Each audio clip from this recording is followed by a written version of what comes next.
Yes, good afternoon children. सभी कैसे हो? विद्याशक्ति के इस क्लास में आप सबका स्वागत है। तो बच्चों, आज हम क्या करने वाले हैं? एक नया चैप्टर पढ़ेंगे जिसका नाम है जंतुओं में जनन। ठीक है, क्या है ये? जंतुओं में जनन। ओके बेटा, तो हमारा जो शरीर है, हमारे शरीर में बहुत सारी प्रक्रियाएं होती रहती है ना? आपको पता है जो सजीव होते हैं उनके लक्षण क्या क्या हैं? उनमें बहुत सारी जैविक प्रक्रियाएं चलती रहती है ना? जैसे कि श्वसन, पाचन, विसर्जन आदि। ये सब क्या है बेटा? सजीवों के मुख्य लक्षण है। इसी प्रकार प्रजनन जो है, जिसे हम अंग्रेजी में रिप्रोडक्शन बोलते हैं, ठीक है, ये जो प्रजनन है या रिप्रोडक्शन है, ये भी क्या है बच्चे? सजीवों का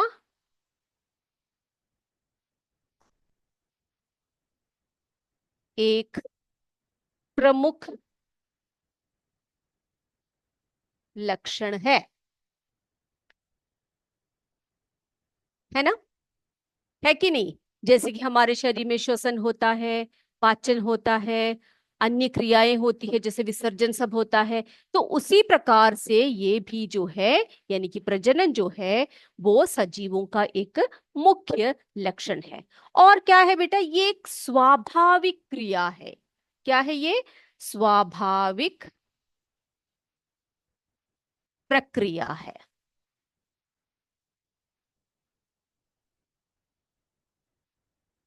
है ना?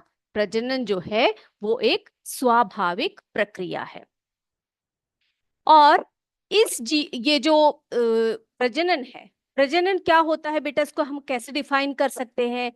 कि जो सजीव जो होते हैं अपनी प्रजाति का अस्तित्व बनाए रखने के लिए, ठीक है, जो सजीव होते हैं वो अपनी प्रजाति का अस्तित्व बनाए रखने के लिए क्या करते हैं?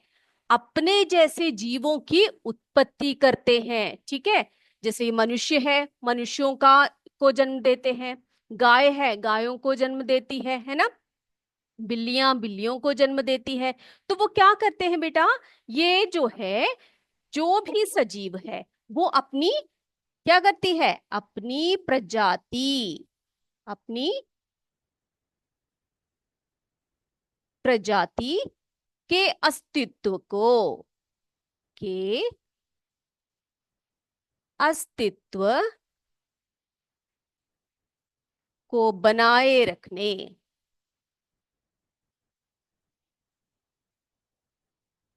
ठीक है, बनाए रखने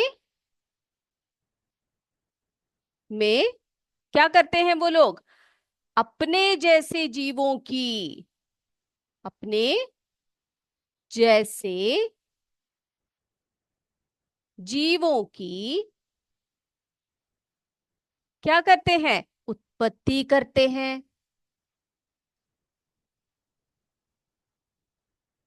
और इसी प्रक्रिया को हम क्या कहते हैं बेटा? इसी प्रक्रिया को हम प्रजनन कहते हैं या फिर जनन कहते हैं। इसे हम अंग्रेजी में रिप्रोडक्शन कहते हैं। ये क्लियर है सभी को? क्या है रिप्रोडक्शन, क्या है प्रजनन? क्लियर हो गया? जो है सजीवों का एक मुख्य लक्षण होता है, ये एक स्वाभाविक प्रक्रिया है।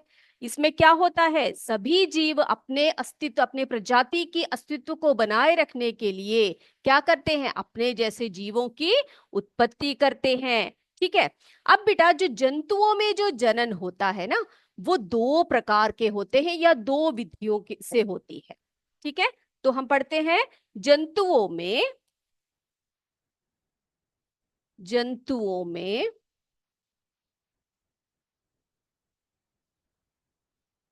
जनन कैसे होता है? दो विधियों का, दो प्रमुख विधियां होती है जिनके द्वारा होती है। वे कौन कौन सी है देखते हैं। वे दो विधियां हैं जिसे हम कहते हैं अलैंगिक जनन, अलैंगिक जनन। जी गुड आफ्टरनून। अलैंगिक जनन और बेटा कौन सा होता है? लैंगिक जनन। ठीक है, अलैंगिक जनन और लैंगिक जनन। ठीक है, तो ये दो विधियों से होती है, एक होता है लैंगिक जनन और दूसरा होता है अलैंगिक जनन। ठीक है बच्चे, अब अलैंगिक जनन को हम अंग्रेजी में एसेक्सुअल रिप्रोडक्शन कहते हैं। क्या कहते हैं? Asexual reproduction. जनन को हम रिप्रोडक्शन बोलते हैं, तो जो अलैंगिक जनन है उसे हम क्या कहेंगे? एसेक्सुअल रिप्रोडक्शन कहेंगे। और लैंगिक जनन को हम सेक्सुअल रिप्रोडक्शन कहते हैं। ठीक है, अब बेटा इन दोनों में अंतर क्या है? लैंगिक जनन और अलैंगिक जनन में क्या अंतर होता है बता देते हैं, डिटेल में हम पढ़ेंगे।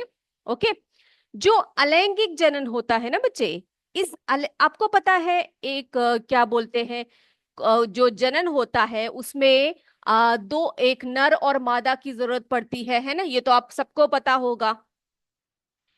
लेकिन जो अलैंगिक जनन होता है ना बेटा, जिसे हम एसेक्सुअल रिप्रोडक्शन कहते हैं, इसमें सिर्फ एक ही जनक की जरूरत होती है। कितने जनक की जरूरत होती है? सिर्फ एक जनक की जरूरत होती है। और इस प्रक्रिया में जनक जो है, जनक में जो है कोशिका, उस कोशिका की विभाजन से क्या होता है? एक बच्चे का जन्म होता है या एक नए जीव का जन्म होता है। ठीक है, अब लैंगिक जनन क्या होता है? लैंगिक जनन में अंडाणु और शुक्राणु, यानी कि जो क्या बोलते हैं हम लोग उसको, मादा जो जननांग होते हैं और जो पिता जो नर जननांग होते हैं, इन सबकी जरूरत होती है। और उनके जो सेल्स होते हैं जिन्हें हम अंडाणु और शुक्राणु होते हैं, उसको उसके निषेचन के बाद जो होती है एक नया जो है ऑर्गेनिज्म बनता है। ठीक है, ये बात क्लियर हो गई। इसको और भी डिटेल में हम पढ़ेंगे, एक एक करके पढ़ेंगे। अभी जस्ट मैंने ऊपर ऊपर से आपको एक आउटलाइन दिया है इसका। ठीक है, चलिए सबसे पहले हम क्या लेते हैं? अलैंगिक जनन को लेते हैं। तो जंतुओं में जनन दो विधियों से होती है, दो प्रकार के हो सकते हैं, एक क्या है? अलैंगिक जनन और एक लैंगिक जनन। ठीक है, तो सबसे पहले हम देखते हैं अलैंगिक जनन के बारे में। चलिए, अलैंगिक जनन, सबसे पहले तो हम इसकी परिभाषा लिख लेते हैं। ठीक है, यस, जंतुओं में जंतुओं में बिना जनन अंग, बिना जनन अंग के प्रजनन की विधि को क्या कहते हैं बच्चे? अलैंगिक जनन कहते हैं। अलैंगिक जनन कहते हैं। ठीक है, क्या बताया मैंने आपको अभी कि जंतुओं में बिना जनन अंग के प्रजनन की जो विधि होती है उसी को हम अलैंगिक जनन कहते हैं। अब बेटा ये जो अलैंगिक जनन है ये कई प्रकार के होते हैं, वो हम पढ़ने वाले हैं। ठीक है, तो इसके जो मुख्य प्रकार हैं वो है, देखिए यहां पर मैं लिख रही हूं, पहला यहां पर लिखेंगे हम मुकुलन। ठीक है, क्या है? मुकुलन, लिख लिया। दूसरा है द्विखंडन, द्विखंडन। ओके, द्विखंडन। अब तीसरा प्रकार है इसका बहुविभाजन, बहु विभाजन।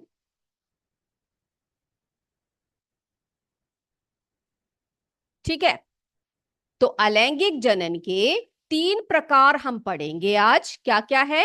मुकुलन, द्विखंडन, बहुविभाजन। आपसे अगर पूछे कि अलैंगिक जनन के कुछ प्रकार लिखिए, तो आप लिखेंगे मुकुलन, द्विखंडन और बहुविभाजन जो है अलैंगिक जनन के प्रकार है। ठीक है, अब बेटा मुकुलन को इसके अंग्रेजी वर्ड्स भी पढ़ के रख लेते हैं हम लोग, है ना। मुकुलन को हम क्या कहते हैं बच्चे? इसको हम बडिंग बोलते हैं। क्या बोलते हैं? बडिंग बोलते हैं। ओके। द्विखंडन को हम बाइनरी फिशन बोलते हैं। क्या बोलते हैं? Binary fission. खंड होना, दो खंड होना, ठीक है, दो टुकड़े होना, इसका मतलब क्या है? दो टुकड़े होना। तो बाइनरी का मतलब क्या होता है अंग्रेजी में बेटा? दो। ठीक है, बाई यानी दो होता है। बाइनरी फिशन यानी क्या होता है? फिशन यानी क्या होता है? विभाजन। ठीक है, यस। अब बहुविभाजन को हम क्या बोलेंगे अंग्रेजी में? इसको हम मल्टीपल फिशन कहते हैं। क्या कहते हैं? Multiple fission. ओके, तो ये क्लियर हो गया आपको कि अलैंगिक जनन क्या है। जंतुओं में बिना जनन अंग के प्रजनन की विधि को अलैंगिक जनन कहते हैं। ये 3 प्रकार से है। कौन कौन से हैं इसके 3 प्रकार? मुकुलन, बडिंग, द्विखंडन, बाइनरी फिशन, बहुविभाजन, मल्टीपल फिशन। ये क्लियर हो गया मेरे बच्चों को? ठीक है, अब इनमें से एक एक करके हम उदाहरण सहित पढ़ने वाले हैं। ओके बेटा, यस। तो पहला हम देखते हैं, किसको देखेंगे, किसको पढ़ेंगे? कौन से प्रोसेस को पढ़ने जा रहे हैं हम लोग? यस, मुकुलन पढ़ने वाले हैं। ठीक है बेटा, मुकुलन पढ़ेंगे। चलिए, तो ये मिटा दूं मैं। ओके, तो मुकुलन लिखते हैं हेडिंग, और मुकुलन के बारे में पढ़ते हैं पहले।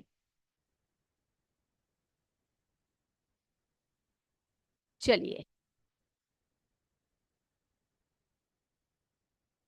पहला है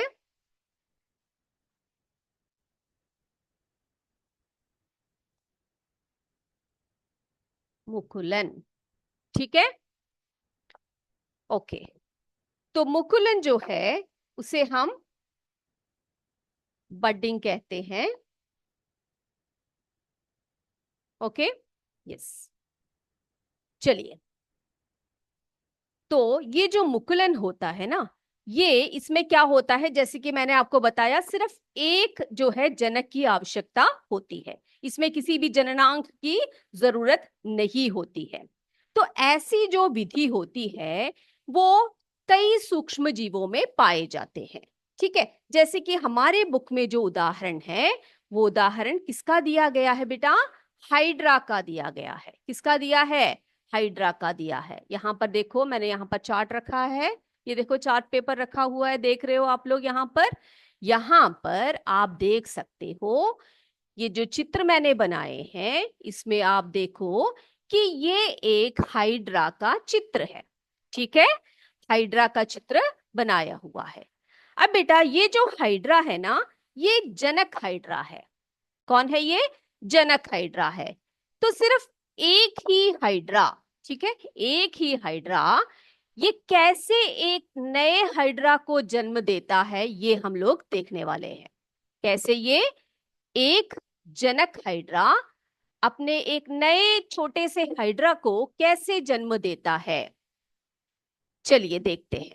अब बेटा, जैसे आप हाइड्रा का चित्र देखते हो, आप देखते हो यहाँ पर कुछ धागे जैसी संरचनाएं निकल रही हैं। कोई मुझे बता सकता है ये क्या है? कोई बता सकता है? हाइड्रा के जो ऊपर ऊपर की तरफ ये जो निकल रहे हैं धागे जैसी संरचना, इसको क्या बोलते हैं बेटा? किसी को पता है? ओके, नहीं जानते? तो हम बता दें, इनको हम टेंडेकल्स बोलते हैं। ठीक है, हाइड्रा के टेंटेकल्स बोलते हैं। ठीक है, ये संरचनाएं जो होती है इनको हम टेंडेकल्स बोलते हैं। यस मैम, बोला है। ओके, अब ये जो टेंडेकल्स होते हैं, ये हाइड्रा को देखते ही हम पहचान जाते हैं कि ये हाइड्रा है। ओके, अब बेटा जब इसकी अनुकूल परिस्थिति में होते हैं ये, जब इनको भोजन सब पर्याप्त मात्रा में मिलता है, तब ये सोचने लगता है कि चलो अब मेरे जैसा एक और जो है जीव को, यानी कि मेरे ही प्रजाति के और भी जीवों को मैं उत्पन्न करता हूं। ठीक है कि नहीं? यस। तो उसको किसी की भी जरूरत नहीं पड़ती है, वो अकेला ही काफी होता है। तो एक जो हाइड्रा होता है वो क्या करता है, उसके शरीर में, अगर आप यहाँ पर ध्यान से देखो, यहाँ पर एक छोटी सी उभार दिखाई दे पड़ रही है सभी को, सभी देख पा रहे हो? यहाँ पर एक उभार है इसके, है ना?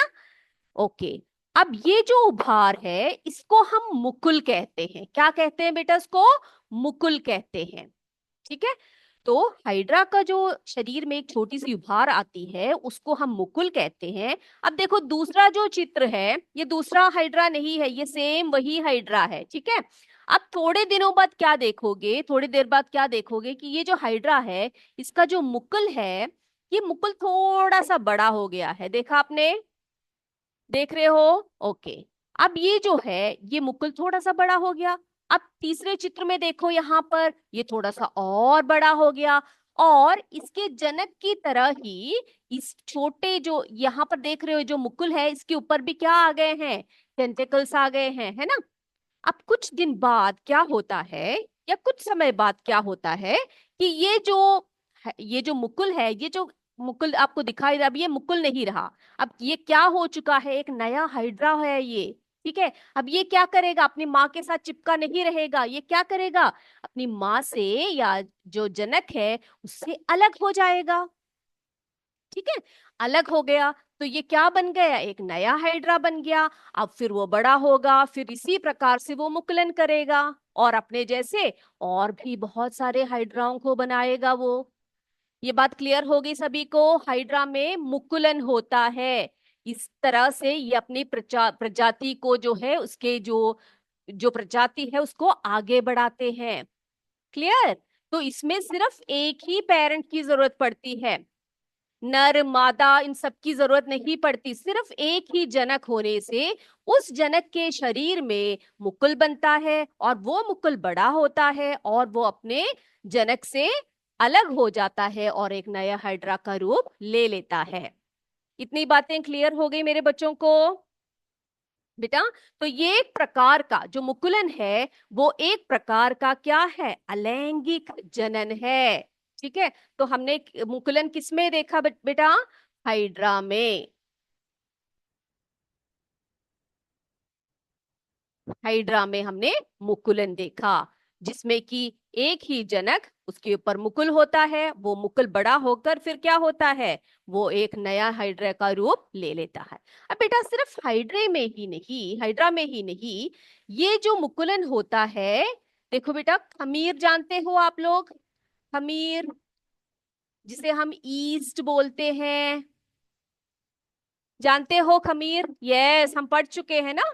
सूक्ष्म जीवों को जब हम पढ़ रहे थे तो हमने खमीर के भी बारे में पढ़ा है ना? खमीर के जो यूजेस हैं वो क्या क्या है? बिस्कुट बनाने में, ब्रेड वड़ा सब बनाने में हम खमीर का यूज करते हैं। आपके घर में देखो खमीर होगा, मम्मी से पूछ कर देखिएगा। ओके।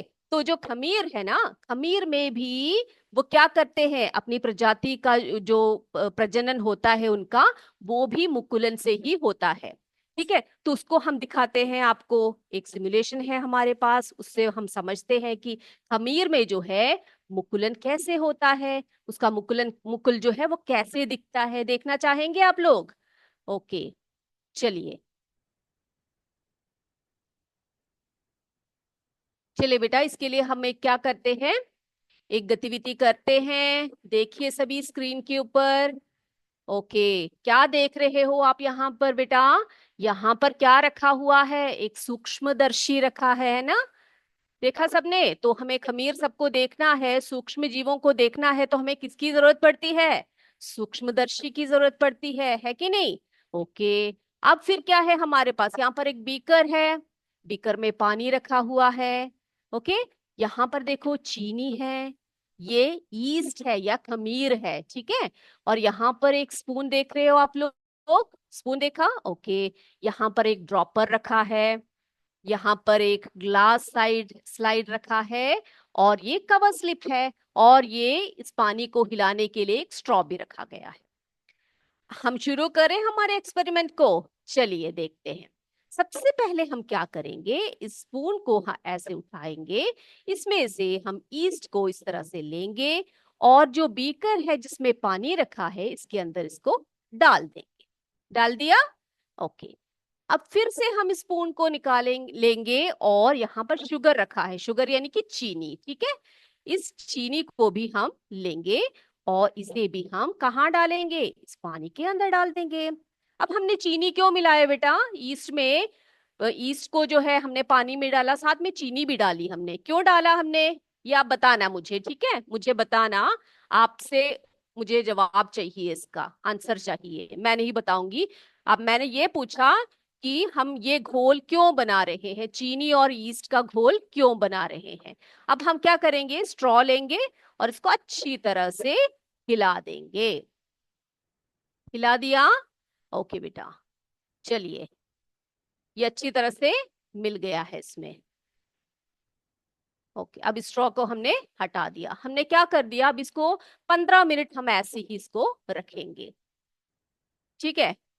उसके बाद कुछ समय बाद 1 घंटा हो गया। अब देखो अच्छी तरह से ये सेटल हो चुका है इस पे, ठीक है। अब हम क्या करेंगे, अब हम इस ड्रॉपर को लेंगे, और इसमें से थोड़े से ड्रॉप्स हम लोग क्या करेंगे, थोड़े से ड्रॉप्स हम लोग ये जो घोल है जिसमें चीनी ईस्ट का और पानी का जो घोल है ये लेंगे, और यहाँ पर हमारे पास जो ये देखो स्लाइड है, इसके ऊपर हम कुछ ड्रॉप्स इस तरह से डाल देंगे। अब इसके ऊपर हम कवर स्लिप को रखेंगे। आपको पता है ना प्रयोगशाला में किस प्रकार से स्लाइड को देखा जाता है ना। ओके, अब क्या करेंगे, इसको हम लोग सूक्ष्मदर्शी के जो स्टैंड है इसके ऊपर इस तरह से रख देंगे। रखा? अब यहाँ पर आईपीस है, इसको हम लोग क्या करेंगे, देखने वाले हैं, ठीक है। अब ये ठीक से क्लियर नहीं है, ठीक से दिख नहीं रहा है हमको, तो के हम लोग थोड़ा सा और इसको एडजस्ट करते हैं, इसके लेंस को एडजस्ट कर रहे हैं हम लोग। देख रहे हो आप लोग, एडजस्ट को हम लोग क्या कर रहे हैं बेटा, एडजस्ट कर रहे हैं। तो जब आप माइक्रोस्कोप से देखते हो, जब आप अपने प्रयोगशाला में जाते हो ना बेटा, तो आप कैसे देखते हो किसी चीज को माइक्रोस्कोप में, जब आपको क्लियर नहीं दिखता तो आप उसके लेंस को क्या करते हो, उसको एडजस्ट करते हो, है ना, है कि नहीं, करते हो या नहीं करते हो। यस, स्लाइड को इस तरह से हम एडजस्ट कर रहे हैं। ओके, अब दिखाई पड़ रहा है किसी को, क्या देख रहे हो आप लोग? ये देखो बेटा, ये जो यीस्ट है इसके ऊपर ये क्या दिख रहा है, मुकुल है, ये बड है, देख रहे हो, यहाँ पर देखो, ये जो है जनक है, जनक यीस्ट है, इसके ऊपर क्या देख रहे हो आप लोग, मुकुल देख रहे हो, है ना, है कि नहीं। ये देखो यहाँ पर, यहाँ पर, यहाँ पर, है ना, सबने देखा, क्लियर हो गया सबको।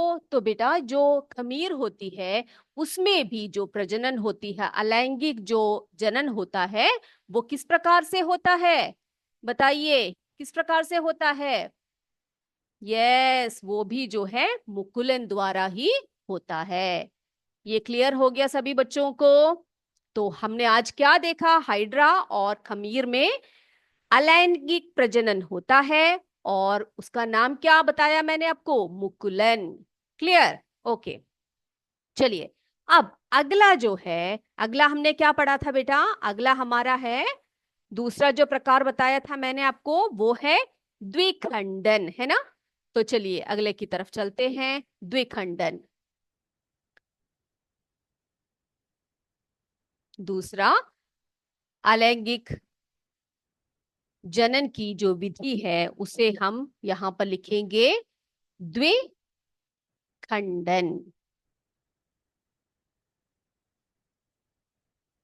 द्विखंडन, ओके। इसे हम क्या कहते हैं, इसको हम बाइनरी फिशन बोलते हैं, बाइनरी फिशन, ओके। हाँ, यस, सीएस मागांव से। यस, आपने क्यों हैंड रेज किया है बताइए प्लीज। बच्चों ने बहुत अच्छे अच्छे चित्र बनाए हैं। इन बच्चों ने, क्या नाम है बेटा? ऋतिक और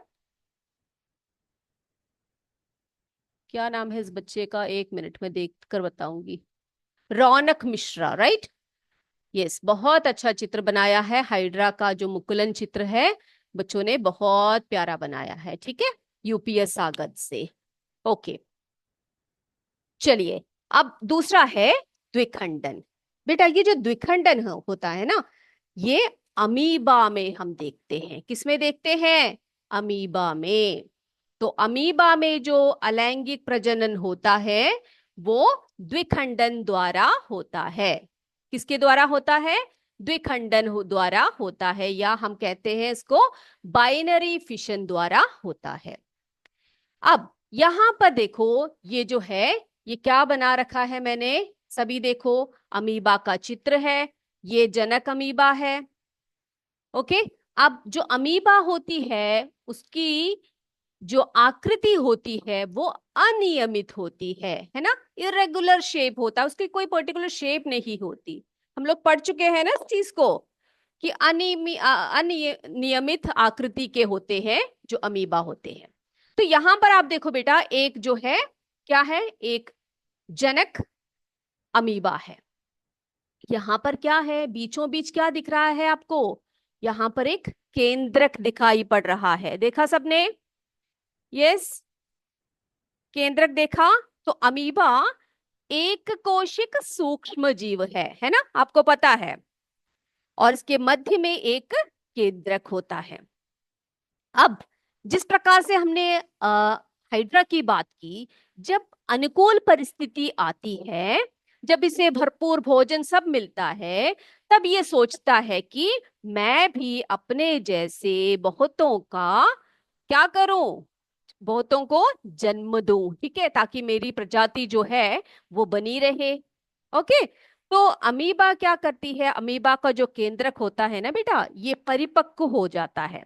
परिपक्व यानी कि मैच्योर हो जाता है। उसके बाद क्या करता है? ये धीरे धीरे जो इसका केंद्रक होता है ना बेटा, ये दो हिस्सों में बंटना शुरू होता है। यानी कि दो भागों में, ये देखो, ये एक ही न्यूक्लियस है, यानी कि एक ही केंद्रक है। ये इस तरह से विभाजित होना शुरू कर देता है। ठीक है। उसके बाद क्या हो जाता है? अब ये देखो, ये धीरे धीरे ये जो इसका जो जो कोशिका है वो विभाजित हो रही है। देखा आपने? दो भागों में ये बट रही है। साथ ही साथ इसका जो केंद्रक है वो भी दो भागों में विभाजित हो गया, यानी कि दो हो गए। उसके बाद देखो, धीरे से क्या हुआ? ये एक से अभी देखो दो बन गए। देखा आपने? एक से दो बन गए। ठीक है। तो ये इसमें क्या हुआ? इसमें भी सिर्फ एक ही जनक की आवश्यकता पड़ी। दो दो जनक नहीं है, ना नर है ना मादा है, कुछ नहीं, सिर्फ एक ही जनक है यहाँ पर। बस यहाँ पर क्या हुआ? केंद्रक जो था वो केंद्रक दो भागों में विभाजित हो गए। और वो जो दोनों भाग जो विभाजित हुए, साथ ही साथ ये अमीबा के दो दो टुकड़े हो गए। जो जनक अमीबा है, इसके दो टुकड़े हो गए। अब यहाँ पर देखो, दो बन गए ये। अब इसी को हम क्या कहते हैं? इसको हम कहते हैं, जैसे कि एक जनक अमीबा से दो संतति का उत्पन्न यहाँ पर हुआ है ना, तो इसी को हम क्या कहते हैं? द्विखंडन कहते हैं। दो खंडन यानी कि बाइनरी फिशन, दो भागों में, यानी दो खंड हो गए इसके, ना, दो टुकड़े हो गए। क्लियर? तो इस प्रकार का जो अलैंगिक प्रजनन है, जिसमें कि कोई एक जीव विभाजित होकर दो संतति को उत्पन्न करता है, उसी को हम क्या कहते हैं बेटा? द्विखंडन कहते हैं। Is this clear to you all? Result कब आएगा? बहुत जल्द आएगा रिजल्ट। ठीक है। आपके पेपर सब करेक्शन हो गए हैं, बहुत ही जल्द उसका कंसोलिडेशन होगा और जल्द ही जल्द रिजल्ट को जो है पब्लिश किया जाएगा। ओके। यस। तो ये बात क्लियर हो गई। तो हमने आज क्या क्या देखा? हमने आज देखा कि लैंगिक प्रजनन और अलैंगिक अलैंगिक जनन जो होते हैं उनमें अंतर क्या है। अलैंगिक जनन जो है वो कितने प्रकार के हैं, मुकुलन, द्विखंडन, बहुविभाजन, जिसमें कि हमने दो के बारे में पढ़ा, एक मुकुलन के बारे में। मुकुलन किस किस के उदाहरण के साथ पढ़े हमने बेटा? दो उदाहरण दिए आपको, एक खमीर का उदाहरण दिया और दूसरा ये CS खंटी। क्या बात है, आपने हैंड रेस क्यों किया है, बताइए प्लीज। ओके, अब बताइए मुझे क्यों हैंड रेस किया। ओके, यस, तो जो है मुकुलन पढ़ा हमने, उसमें हमने खमीर का एग्जाम्पल आपको दिया, साथ ही हाइड्रा का एग्जाम्पल भी दिया, राइट। यस, फिर हमने द्विखंडन पढ़ा, द्विखंडन जिसमें कि अमीबा का एग्जाम्पल देकर आपको बताया कि एक अमीबा जो है किस प्रकार से दो अमीबा को जन्म देती है। ठीक है, इज दिस क्लियर? किसी को कोई डाउट है इसमें? डाउट है तो बताइएगा, ठीक है। मुकुलन और द्विखंडन में ये दोनों क्लियर है सभी को? ओके, अगर क्लियर है तो फिर आज क्या करते हैं, हम यहीं पर अपना क्लास वाइंड अप करते हैं। अगले क्लास में आपसे फिर मिलेंगे, उसमें हम बहुविभाजन के बारे में बात करेंगे आपसे। क्लियर? तो अगले क्लास के लिए आप तैयार हो जाइए। यहाँ पर हम अपने क्लास को वाइंड अप करते हैं। जय विद्या शक्ति, जय हिंद, जय भारत, धन्यवाद।